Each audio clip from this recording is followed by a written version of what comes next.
ಸಚಿವ ಪ್ರಿಯಾಂಕ್ ಖರ್ಗೆ ಸಿಎಂ ಸಿದ್ದರಾಮಯ್ಯನವರಿಗೆ ಬರೆದಂತ ಒಂದು ಪತ್ರದಿಂದಾಗಿ ಈಗಾಗಲೇ ರಾಜ್ಯದಲ್ಲಿ ಆರ್ಎಸ್ಎಸ್ಗೆ ಕಡಿವಾಣ ಹಾಕುವಂತ ಕೆಲಸ ಆಗಿದೆ, ಅಂಕುಶ ಹಾಕುವಂತ ಕೆಲಸ ಆಗಿದೆ. ಸರ್ಕಾರ ಈಗಾಗಲೇ ಒಂದು ಆದೇಶವನ್ನು ಮಾಡಿದೆ. ಆ ಒಂದು ಆದೇಶದಲ್ಲಿ ಯಾವುದೇ ಖಾಸಗಿ ಸಂಘ ಸಂಸ್ಥೆಗಳು ಸಾರ್ವಜನಿಕ ಸ್ಥಳಗಳಲ್ಲಿ ಕಾರ್ಯಕ್ರಮಗಳನ್ನು ಮಾಡಬೇಕಾದ್ರೆ ಅಥವಾ ಅವರ ಚಟುವಟಿಕೆಗಳನ್ನು ಮಾಡಬೇಕಾದಂಥ ಪಕ್ಷದಲ್ಲಿ ಅವರು ಪೂರ್ವ ಅನುಮತಿಯನ್ನು ಪಡೆಯಬೇಕು ಅನ್ನುವಂಥ ಒಂದು ಆದೇಶವನ್ನು ಕೂಡ ಮಾಡಿದೆ. ಈ ಆದೇಶದ ಮೂಲಕವಾಗಿ ಸಾರ್ವಜನಿಕ ಸ್ಥಳಗಳಲ್ಲಿ, ಶಾಲೆಗಳ ಆಟದ ಮೈದಾನಗಳಲ್ಲಿ ಸಂಘದ ಚಟುವಟಿಕೆಗಳಿಗೆ ನಿರ್ಬಂಧ ವಿಧಿಸುವಂತಹ ಒಂದು ಕೆಲಸಕ್ಕೆ ಸರ್ಕಾರ ಕೈ ಹಾಕಿದೆ. ಈ ಒಂದು ವಿಚಾರವಾಗಿ ಸಾಕಷ್ಟು ಒಂದು ಪರ ವಿರೋಧ ಚರ್ಚೆಗಳು ಕೂಡ ಆರಂಭ ಆಗಿತ್ತು. ಪ್ರಮುಖವಾಗಿ ಪ್ರಿಯಾಂಕ್ ಖರ್ಗೆ ಅವರು ಯಾವಾಗ ಪತ್ರವನ್ನು ಬರೆದ್ರು, ಆ ಒಂದು ಪತ್ರ ಬರೆದಂಥ ಸಂದರ್ಭದಲ್ಲಿ ಬಿಜೆಪಿಯ ನಾಯಕರುಗಳು ಸಾಕಷ್ಟು ಟೀಕೆಗಳನ್ನು ಮಾಡಿದ್ರು. ಸಚಿವ ಪ್ರಿಯಾಂಕ್ ಖರ್ಗೆ ವಿರುದ್ಧ ಸಾಕಷ್ಟು ಆರೋಪಗಳನ್ನು ಕೂಡ ಮಾಡಿದ್ರು. ಪ್ರಚಾರದ ಗೀಳಿಗಾಗಿ ಪ್ರಿಯಾಂಕ್ ಖರ್ಗೆ ಅವರು ಈ ರೀತಿಯಾಗಿ ಪತ್ರವನ್ನು ಬರೆದಿದ್ದಾರೆ ಅನ್ನುವಂಥದ್ದನ್ನು ಕೂಡ ಬಿಜೆಪಿ ನಾಯಕರ ಆರೋಪವಿತ್ತು. ಜೊತೆಗೆ ಬಿಜೆಪಿ ನಾಯಕರು ಯಾವಾಗ ಕಾಂಗ್ರೆಸ್ ಸರ್ಕಾರ ಹಾಗೂ ಸಿಎಂ ಸಿದ್ದರಾಮಯ್ಯನವರು ಜೊತೆಗೆ ಪ್ರಿಯಾಂಕ್ ಖರ್ಗೆ ವಿರುದ್ಧ ಟೀಕೆಗಳನ್ನು ಮಾಡಿದ್ರು, ಆ ಒಂದು ಟೀಕೆಗಳ ಮಾಡಿದ ನಂತರದಲ್ಲಿ ಈ ವಿಚಾರ ಸಾಕಷ್ಟು ಪ್ರಸ್ತುತತೆ ಪಡೆದುಕೊಳ್ಳುತ್ತು, ಸಾಕಷ್ಟು ಪ್ರಚಾರವನ್ನು ಕೂಡ ಪಡೆದುಕೊಳ್ಳುತ್ತು.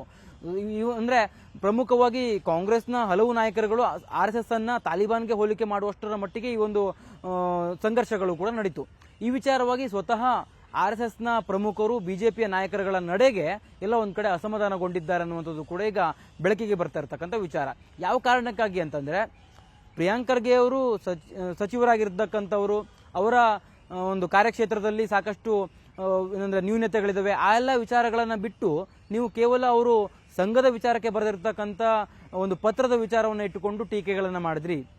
ಈ ಕಾರಣಕ್ಕಾಗಿ ಈ ವಿಚಾರ ಹೆಚ್ಚಾಗಿ ಪ್ರಸ್ತುತತೆಯನ್ನು ಪಡ್ಕೊಳ್ತು. ನೀವು ಪ್ರಿಯಾಂಕ್ ಖರ್ಗೆ ಅವರ ಇಲಾಖೆಯಲ್ಲಿನ ಲೋಪದೋಷಗಳನ್ನು ಉಲ್ಲೇಖ ಮಾಡಿ ನೀವು ಟೀಕೆಗಳನ್ನು ಮಾಡಬೇಕಿತ್ತು. ಸಂಘದ ವಿಚಾರಕ್ಕೆ ಸಂಬಂಧಪಟ್ಟಂತೆ ನೋಡೋದಕ್ಕೆ ಸಂಘ ಸಾಕಷ್ಟು ಸದೃಢ ಆಗಿದೆ, ಸಂಘ ಸಾಕಷ್ಟು ಬಲಿಷ್ಠ ಆಗಿರ್ತಕ್ಕಂಥದ್ದು. ಸಂಘದ ವಿಚಾರವಾಗಿ ನೀವು ಯಾವುದೇ ಕಾರಣಕ್ಕೂ ಟೀಕೆಗಳನ್ನಾಗಿರ್ಬೋದು ಅಥವಾ ಯಾವುದೇ ಕಾರಣಕ್ಕೂ ಅವರು ಮಾಡುವಂಥ ಟೀಕೆಗಳಿಗೆ ಪ್ರತಿಕ್ರಿಯೆಯನ್ನು ಕೊಡುವಂಥ ಕೆಲಸಗಳನ್ನು ನೀವು ಮಾಡಬಾರ್ದಿತ್ತು ಅನ್ನುವಂಥ ರೀತಿಯಲ್ಲಿ ಅವರು ಅಸಮಾಧಾನಗೊಂಡಿದ್ದಾರೆ. ಹಾಗೆ ಸ್ಪಷ್ಟವಾಗಿರುವಂಥ ಸಂದೇಶವನ್ನು ಕೂಡ ಬಿಜೆಪಿ ನಾಯಕರುಗಳಿಗೆ ಕಳಿಸಿದ್ದಾರೆ ಅಂತಲೂ ಕೂಡ ಹೇಳಲಾಗ್ತಾ ಇದೆ. ಪ್ರಮುಖವಾಗಿ ಇವರು ಹೇಳ್ತಾ ಇರ್ತಕ್ಕಂಥದ್ದು ಏನಪ್ಪಾ ಅಂತಂದ್ರೆ, ಸಂಘವನ್ನ ಈ ಹಿಂದೆಯೂ ಕೂಡ ಸಾಕಷ್ಟು ಬಾರಿ ನಿಷೇಧ ಮಾಡುವಂತ ಹಂತಕ್ಕೂ ಕೂಡ ಹಲವರು ಮುಂದಾಗಿದ್ರು. ಆದ್ರೆ ಅದೆಲ್ಲವನ್ನು ಕೂಡ ಮೆಟ್ಟಿ ಸಂಘ 100 ವರ್ಷಗಳನ್ನ ಪೂರೈಕೆಯನ್ನು ಮಾಡಿದೆ. ಇಂಥ ಸಂದರ್ಭದಲ್ಲಿ ಸಚಿವ ಪ್ರಿಯಾಂಕ್ ಖರ್ಗೆ ಅವರು ಈ ರೀತಿಯಾಗಿ ಒಂದು ಪತ್ರವನ್ನು ಬರೆದು ಸಿಎಂ ಸಿದ್ದರಾಮಯ್ಯನವರಿಗೆ ವಿನಂತಿಯನ್ನು ಮಾಡಿಕೊಂಡಿದ್ರು. ನೀವು ಆ ಒಂದು ವಿಚಾರಕ್ಕೆ ಬಿಜೆಪಿಗರು ಯಾವುದೇ ಕಾರಣಕ್ಕೂ ಹೆಚ್ಚಿನ ಮನ್ನಣೆಯನ್ನು ಕೊಡಬೇಕಾದಂತ ಅವಶ್ಯಕತೆ ಇರಲಿಲ್ಲ.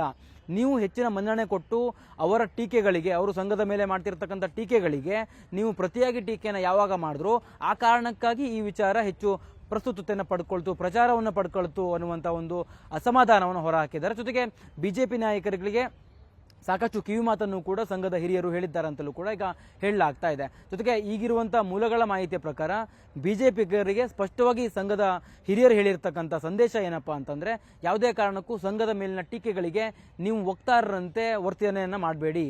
ನೀವು ಯಾವುದೇ ಕಾರಣಕ್ಕೂ ಸಂಘದ ವಕ್ತಾರರಲ್ಲ. ಸಂಘ ಎಲ್ಲವನ್ನೂ ಕೂಡ ಸೂಕ್ಷ್ಮವಾಗಿ ಗಮನಿಸುತ್ತೆ. ಸಂಘದ ವಿಚಾರವನ್ನ ಸಂಘ ನೋಡಿಕೊಳ್ಳುತ್ತೆ. ಸಂಘ ಬಲಿಷ್ಠವಾಗಿದೆ. ನಿಮ್ಮ ಕಾರ್ಯಕ್ಷೇತ್ರ ಬಿಜೆಪಿ ಪಕ್ಷ, ನೀವು ಬಿಜೆಪಿ ಪಕ್ಷದ ಕೆಲಸಗಳನ್ನ ಮಾಡಿ ಸಂಘದ ವಕ್ತಾರರಾಗಿ ಯಾರು ಕೂಡ ನಿಲ್ಲುವಂತ ಅವಶ್ಯಕತೆ ಬಂದಿಲ್ಲ ಅನ್ನುವಂಥ ರೀತಿಯಲ್ಲಿ ಸ್ಪಷ್ಟವಾದಂತ ಕಿವಿ ಮಾತನ್ನು ಕೂಡ ಹೇಳಿದ್ದಾರೆ ಅಂತಲೂ ಕೂಡ ಹೇಳಲಾಗ್ತದೆ. ಜೊತೆಗೆ ಸಂಘದ ಸೂಚನೆ ಯಾವಾಗ ಬಂತು, ಅದಾದ ನಂತರದಲ್ಲಿ ಬಿಜೆಪಿ ನಾಯಕರುಗಳು ಕೂಡ ಈ ವಿಚಾರವಾಗಿ ಹೆಚ್ಚಿನ ಮಾತನಾಡೋದಕ್ಕೆ ಮುಂದಾಗ್ತಾ ಇಲ್ಲ.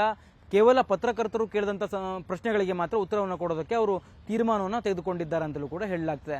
ಸಂಘದ ಉದ್ದೇಶ ಈ ಒಂದು ಸ್ಪಷ್ಟವಾಗಿ ಇವ್ರಿಗೆ ಏನು ಸಂದೇಶ ಕಳಿಸಿದೆಯಲ್ಲ, ಈ ಒಂದು ಸಂದೇಶದ ಉದ್ದೇಶವನ್ನು ನೋಡೋದಾದ್ರೆ ಯಾವ ಕಾರಣಕ್ಕೂ ಸಂಘ ಕೆಲವೊಂದಿಷ್ಟು ವಿಚಾರಗಳಿಗೆ ಸಂಬಂಧಪಟ್ಟಂತೆ ಅವರಿಗೆ ಮೇಲಿನ ಟೀಕೆಗಳಿಗೆ ಪ್ರತಿಕ್ರಿಯೆಯನ್ನು ಕೊಡೋದಿಲ್ಲ. ಅವರು ಅದು ಹಿಂದಿನಿಂದಲೂ ಕೂಡ ಆರ್ಎಸ್ಎಸ್ ನಲ್ಲಿ ಬಂದಿರತಕ್ಕಂಥ ರೂಢಿ, ಅದನ್ನ ಮುಂದುವರಿಸಬೇಕಿತ್ತು. ಆದ್ರೆ ಬಿಜೆಪಿಗರು ಮಧ್ಯದಲ್ಲಿ ಬಂದು ಸಂಘದ ವಕ್ತಾರರಂತೆ ವರ್ತನೆಯನ್ನ ಮಾಡಿ ಇದಕ್ಕೆ ಹೆಚ್ಚಿನ ಮನ್ನಣೆ ಕೊಡುವ ಹಾಗೆ ಮಾಡಿದ್ರು ಒಂದು ಬೇಸರಗೊಂಡಿದ್ದಾರೆ ಅಂತಲೂ ಕೂಡ ಹೇಳಲಾಗ್ತದೆ. ಜೊತೆಗೆ ಬಿಜೆಪಿಗರಿಗೆ ಇನ್ನೂ ಒಂದು ವಿಚಾರಗಳನ್ನ ಅವರು ಪ್ರಸ್ತಾಪವನ್ನು ಮಾಡಿ, ಸಚಿವ ಪ್ರಿಯಾಂಕ್ ಖರ್ಗೆ ಅವರ ಇಲಾಖೆಯಲ್ಲಿ ಇರತಕ್ಕಂಥ ನ್ಯೂನತೆಗಳ ಕುರಿತಾಗಿ ನೀವು ಯಾಕೆ ಹೆಚ್ಚಿನ ಮಟ್ಟದಲ್ಲಿ ಪ್ರಚಾರವನ್ನು ಕೊಟ್ಟಿಲ್ಲ? ಈಗಾಗಲೇ ಕರ್ನಾಟಕದಿಂದ ಅಥವಾ ಬೆಂಗಳೂರಿನಿಂದ ಸಾಕಷ್ಟು ಕಂಪನಿಗಳು ಹೊರ ಹೋಗ್ತಾ ಇದಾವೆ. ಐಟಿ-ಬಿಟಿ ಸಚಿವರಾಗಿರುವಂತಹ ಪ್ರಿಯಾಂಕ್ ಖರ್ಗೆ ಅವರು ಕಂಪನಿಗಳನ್ನ ಕರ್ನಾಟಕದಲ್ಲಿ ಉಳಿಸ್ಕೊಳ್ಳೋದ್ರಲ್ಲಿ ಎಲ್ಲೋ ಒಂದ್ ಕಡೆ ವಿಫಲರಾಗಿದ್ದಾರೆ. ಜೊತೆಗೆ ಆಂಧ್ರ ಪ್ರದೇಶದಲ್ಲಿ ಈಗಾಗಲೇ ಗೂಗಲ್ನ AI ಹಬ್ ಕೂಡ ಅಲ್ಲಿ ಹೋಗಿದೆ. ಈ ವಿಚಾರವನ್ನ ನೀವು ಹೆಚ್ಚಾಗಿ ಮುನ್ನೆಲೆಗೆ ತರಬೇಕಿತ್ತು. ಅದರ ಬದಲಾಗಿ ನೀವು ಅವರು ಸಿಎಂ ಸಿದ್ದರಾಮಯ್ಯನವರಿಗೆ ಸಂಘದ ಕುರಿತಾಗಿ ಬರೆದಿರ್ತಕ್ಕಂಥ ಪತ್ರವನ್ನೇ ಹಿಡ್ಕೊಂಡು ನೀವು ಟೀಕೆಯನ್ನು ಮಾಡೋದಕ್ಕೆ ಶುರು ಮಾಡಿದ್ರಿ.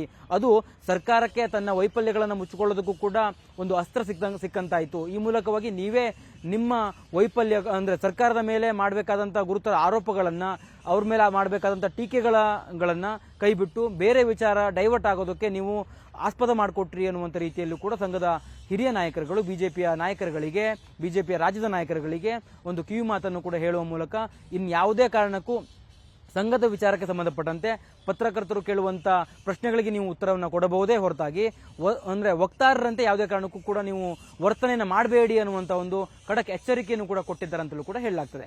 ಕ್ಯಾಮರಾ ಪರ್ಸನ್ ನೂರ್ ಅಹಮದ್ ಜೊತೆ ಕಾರ್ತಿಕ್, ನ್ಯೂಸ್ 18 ಕನ್ನಡ, ಬೆಂಗಳೂರು. ನಿರ್ಭೀತ, ನಿಷ್ಪಕ್ಷಪಾತ, ವಿಶ್ವಾಸಾರ್ಹ ಸುದ್ದಿಗಳಿಗೆ ಹೆಸರಾಗಿರುವ ನ್ಯೂಸ್ 18 ಕನ್ನಡ ಈಗ ಆಪ್ನಲ್ಲೂ ಲಭ್ಯವಿದೆ. ದಯವಿಟ್ಟು ಇಲ್ಲಿರುವ QR ಕೋಡ್ನ ಸ್ಕ್ಯಾನ್ ಮಾಡಿಕೊಂಡು ಆಪ್ ಡೌನ್ಲೋಡ್ ಮಾಡೋದಕ್ಕೆ ಮರಿಬೇಡಿ. ನಿಮ್ಮ ಬೆಂಬಲ ಹೀಗೆ ಸದಾ ನಮ್ಮೊಂದಿಗಿರಲಿ. ಧನ್ಯವಾದ.